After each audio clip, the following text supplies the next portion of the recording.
Perkenalkan, kami dari jurusan Hukum Keluarga Islam semester 3B. Perkenalkan, nama saya Amal Maulana. Saya Uzi Badruzana. Dan saya Yandriu.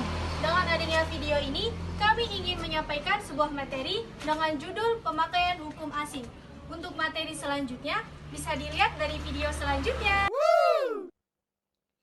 Pada materi kali ini, terdapat 4 poin utama di dalamnya. Poin yang pertama, yaitu cara pemakaian hukum asing. Untuk poin yang kedua, yaitu pelaksanaan putusan pengadilan asing di Indonesia. Poin yang ketiga, yaitu pengakuan putusan kepailitan pengadilan asing. Yang poin keempat, yaitu pengakuan putusan arbitrase asing di Indonesia.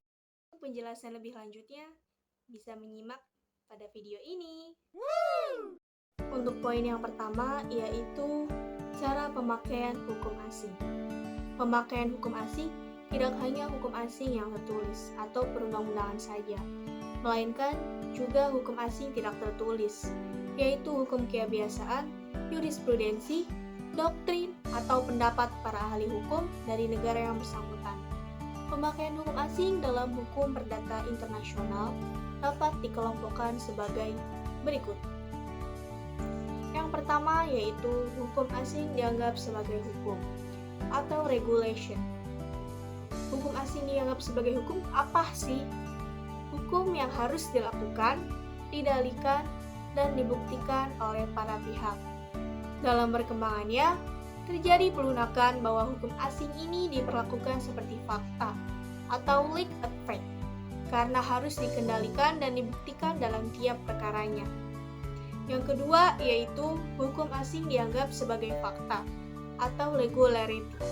Hukum asing sebagaimana halnya hukum nasional tidak perlu diadakan pembuktian lagi, atau dalam bahasa Inggris jura novit curia.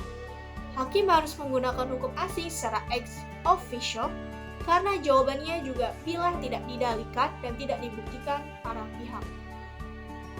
Yang ketiga yaitu hukum asing dianggap sebagai hukum nasional atau treaty convention.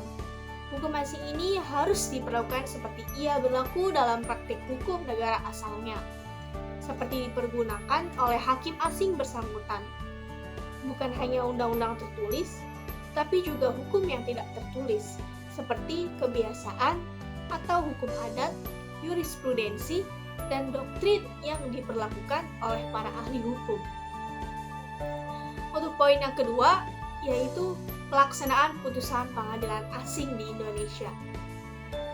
Bila seorang hakim nasional mengadili suatu perkara atau kasus pidana dan perdata internasional, maka ia menyelenggarakan peradilan internasional atau dalam bahasa Inggris bisa disebut the doublement functional, dan putusannya merupakan hukum internasional yang konkret walaupun dia bukan hakim internasional dan lembaganya bukan dari pengadilan nasional. Apa sih itu pengakuan dan pelaksanaan? Pengakuan berarti bahwa pengadilan suatu negara menyatakan atau menerima suatu putusan hakim asing tetapi tidak melaksanakannya. Ya, berarti suatu negara itu menerima keputusan dari hakim tetapi dia tidak mau menerapkan keputusan tersebut di dalam negaranya. Yang selanjutnya yaitu pelaksanaan. Apa sih itu pelaksanaan? Pelaksanaan berarti bahwa pengadilan suatu negara memberlakukan putusan hakim asing dan menyediakan segenap kemampuannya agar putusan tersebut mempunyai daya laku. Artinya, suatu negara itu mengakui dan siap untuk memberlakukan keputusan tersebut di negaranya. Beberapa asas dasar pengakuan putusan hakim asing yaitu 1. Prinsip penghargaan. Hal ini mempunyai hubungan yang sangat erat dengan asas timbal balik atau reciprocity. Juga perwujudan saling pengertian dan persahabatan antar negara untuk menghormati sistem hukum negara lain dan hak-hak yang timbul daripadanya. Yang kedua, terhadap hak-hak telah diperoleh. Hal ini berdasarkan pemikiran hak para pihak yang diperoleh atau diakui oleh putusan hakim asing yang selayaknya dipertahankan pelaksananya di negara lain. Yang ketiga yaitu teori kewajiban, bahwa keputusan hakim asing wajib ditaati oleh para pihak dan harus dilaksanakan dimanapun para pihak berada. Putusan para hakim asing tidak dapat dilaksanakan apabila yang pertama, putusan diperoleh melalui kecurangan. Kedua, putusan hakim asing bertentangan dengan ketertiban umum. Yang ketiga, keputusan hakim asing bertentangan dengan prinsip keadilan. Yang keempat, yaitu pengakuan pengadilan asing tidak memiliki yurisdiksi terhadap kasus yang diperiksa. Selanjutnya, sedikit akan menjelaskan tentang putusan kepailitan pengadilan asing. Nah, sebelum lanjut ke pembahasan, saya akan menjelaskan tentang apa itu kepailitan, apa itu pailit.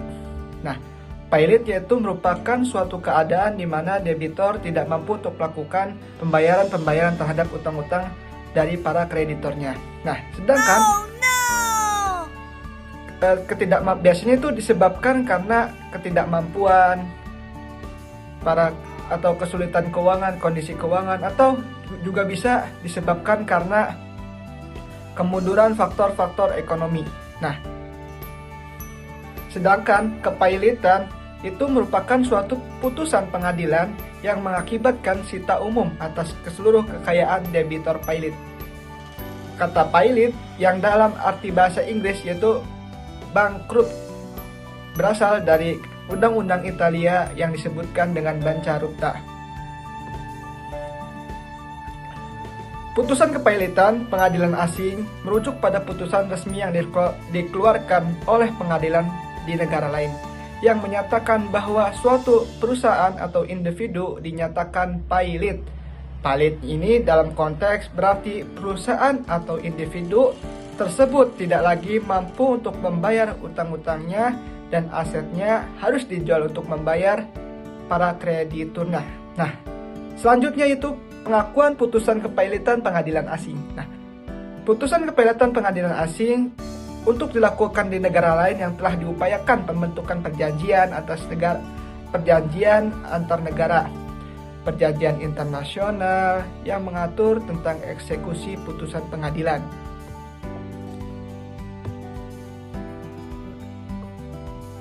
Putusan pengadilan asing adalah konveksi pelaksanaan putusan pengadilan. Dalam menandatangani pelaksanaan putusan akan memungkinkan pengadilan negara yang konvensi untuk melaksanakan putusan pengadilan dari negara lain. Hanya saja dalam pasal 1 konvensi pelaksanaan putusan pengadilan disebutkan secara tegas bahwa konvensi tidak berlaku pada menandatangani masalah kepailitan. Ketentuan pasal 1 tersebut berarti bahwa apabila ada negara yang telah menandatangani konvensi pelaksanaan putusan pengadilan, ia tidak mempunyai kewajiban untuk melaksanakan putusan pailit pengadilan asing. Dalam hukum kepailitan Indonesia, jika status pailit diberikan kepada debitur di Indonesia, maka dimanapun hartanya berada maka akan berlaku dalam status sita umum. Sebaliknya, apalagi debitur asing dinyatakan pailit di luar negeri, maka asas teritorialnya hanya akan membatasi sampai luar wilayah hukum Indonesia.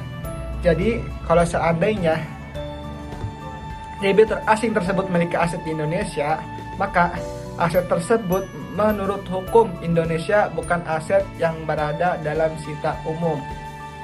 Artinya, debitur yang dinyatakan pailit di pengadilan asing tidak dinyatakan pailit di Indonesia.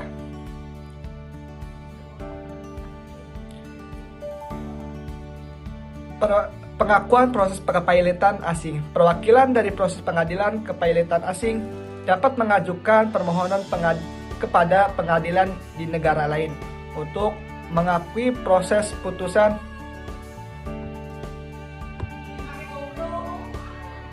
di mana di mana ia di perwakilan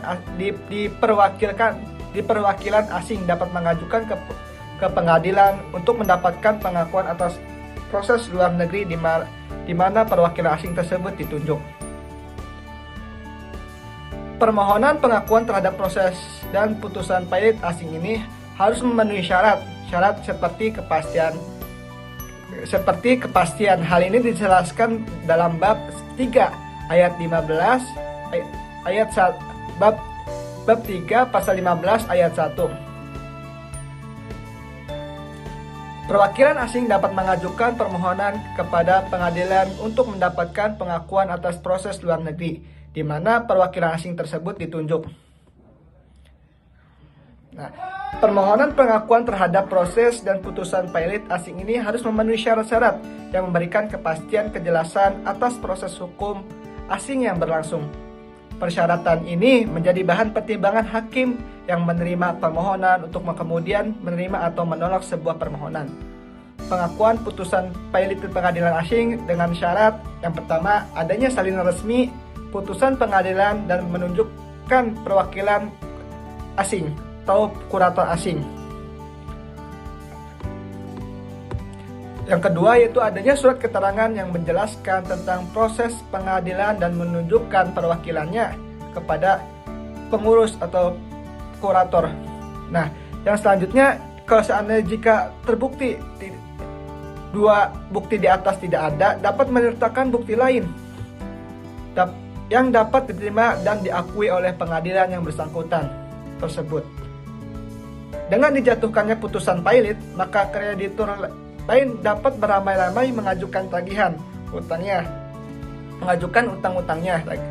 Syarat seorang debitur dapat dinyatakan pilot oleh pengadilan berdasarkan pada pasal 2 Undang-Undang Nomor 37 Tahun 2004 adalah debitur mempunyai minimal 2 orang kreditur dan setidaknya 1 utang yang telah jatuh tempo dan dapat ditagih dan dibayar lunas.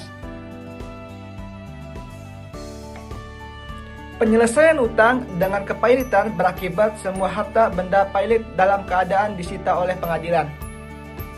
Nah, di sini juga ada yang namanya prinsip-prinsip tentang prinsip-prinsip dalam kepailitan. Nah, kepailitan adalah merupakan pelaksanaan lebih lanjut dari prinsip yang pertama, adanya prinsip paritas creditorium dan prinsip passu porarte parte. Apa sih prinsip paritas creditorium? Prinsip paritas creditorium yaitu bahwa semua kekayaan debitor baik yang berupa barang bergerak ataupun barang yang tidak bergerak maupun harta yang sekarang telah dipunyai debitor dan barang-barang di kemudian hari akan dimiliki debitor terikat kepada penyelesaian kewajiban debitor. Nah, sedangkan prinsip pari passu porarte parte berarti bahwa harta kekayaan tersebut merupakan jaminan bersama untuk para kreditornya dan hasil harus dibagikan secara profesional antara mereka, kecuali apabila antara para kreditor itu ada yang menuntut undang-undang harus didahulukan dalam menerima pembayaran tagihannya. Selanjutnya yaitu pengakuan putusan asing atau putusan arbitrase asing di Indonesia. Arbitrase sendiri artinya itu strategi perdagangan yang memanfaatkan perbedaan harga suatu aset di pasar yang berbeda. Artinya pembeli ini membeli dengan harga yang lebih rendah dan dijualnya dengan harga yang lebih tinggi, sehingga si penjual ini lebih menguntungkan hasil dari perjualan tersebut. Arbitrase sendiri ini sering terjadi di pasar keuangan atau komoditas atau mata uang yang lebih tinggi. Pada umumnya dapat dikatakan bahwa putusan atau suatu sengketa yang telah ditetapkan oleh hakim dan pengadilan asing tidak secara otomatis dilakukan atau dilaksanakan di Indonesia. Ketentuan tentang pelaksanaan putusan arbitrase asing di Indonesia terdapat dalam Undang-Undang Nomor 36 Tahun 1999 tentang arbitrase dan alternatif penyelesaian sengketa. Dalam pasal 65 sampai dengan pasal 69 tentang pengakuan dan pelaksanaan putusan arbitrase asing internasional seperti yang diatur dalam Konvensi New York atau di Amerika, yaitu pada tahun 1958. Selanjutnya yaitu pelaksanaannya. Pelaksanaan arbitrase di Indonesia itu harus melalui beberapa tahap. Nah, tahap pertama ini adalah tahap pendaftaran. Pendaftaran ini putusan arbitrase atau perdagangan internasional tersebut harus didaftarkan ke Pengadilan Negeri atau PN Jakarta Pusat, yaitu terdapat dalam Undang-Undang Arbitrase, yaitu berdasarkan pada pasal 67 Undang-Undang Arbitrase ini. Pendaftaran atau putusan arbitrase asing dilakukan dengan penyerahan atau putusan ke panitera atau Pengadilan Jakarta Pusat oleh arbiter atau kekuasaannya. Nah, jadi untuk penyerahan atau putusan itu harus didaftarkan terlebih dahulu. Nah, biasanya yang didaftarkan ini adalah kekuasaannya atau saham lebih tingginya gitu. Nah, untuk tahap kedua itu setelah pendaftaran, maka biasanya yang didaftarkan ini adalah kekuasaannya atau saham lebih tingginya gitu. Nah, untuk tahap kedua itu setelah pendaftaran, maka diajukan permohonan eksekutor kepada PN atau Pengadilan Negeri Jakarta Pusat. Tadi sudah ditetapkan di dalam pasal 67 Undang-Undang Arbitrase.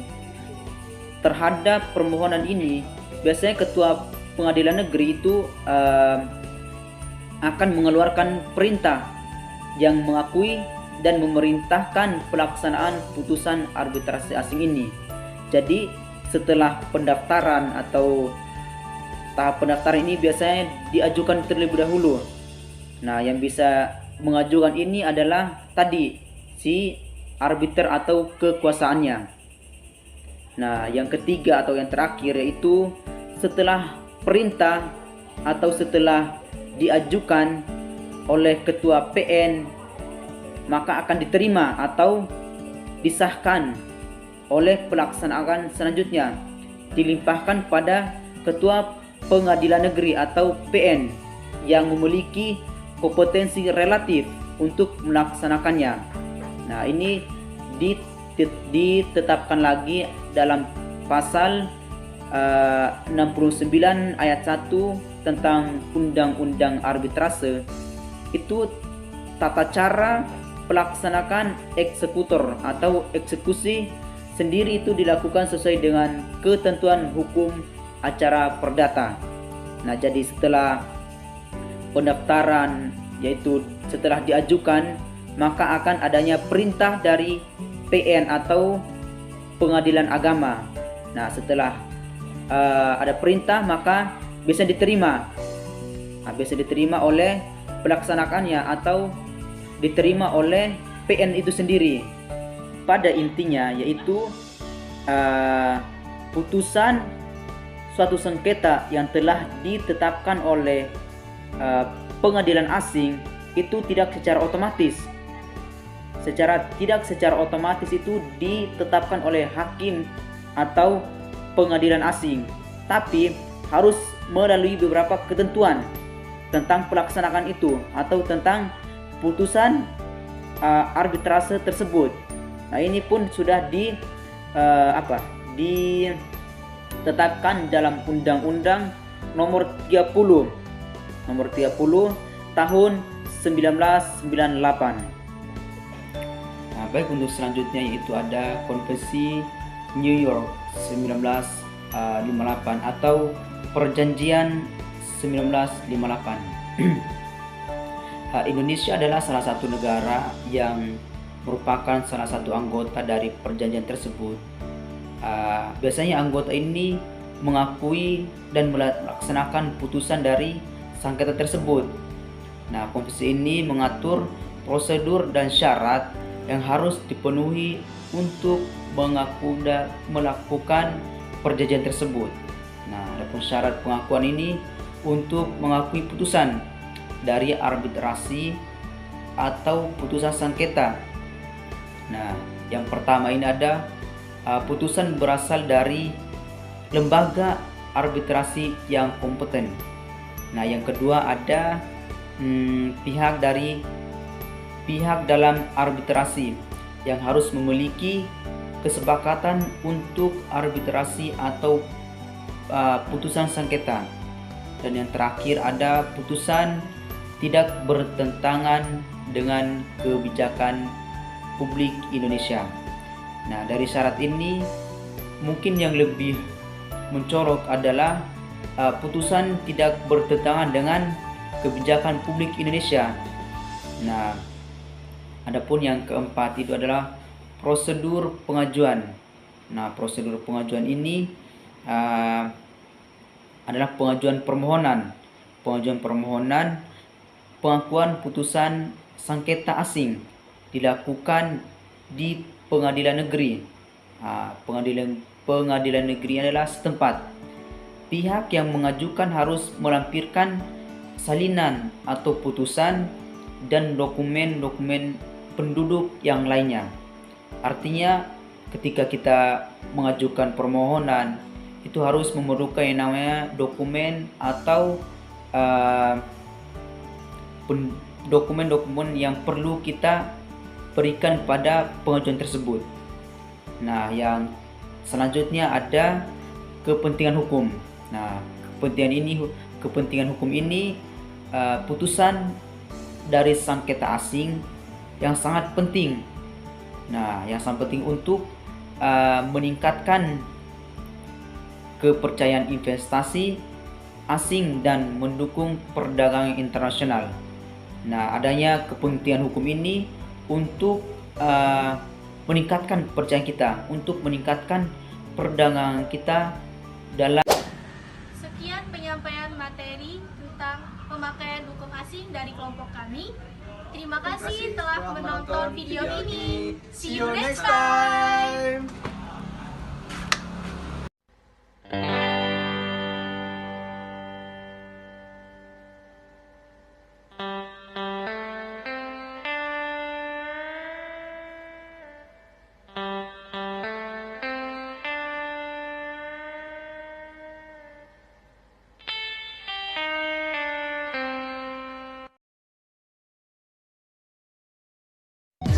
Kadang-kadang ditunjukkan cerita satu atau dua.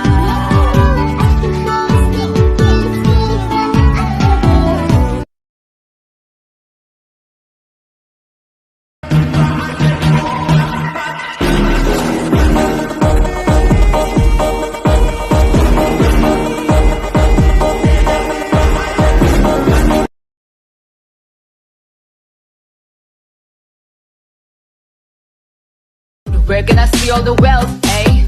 Made a fortune, regardless the cards I was dealt. I keep a poker face as they go gaga over my paradise. Invested and diversified the money, decentralized, never put it in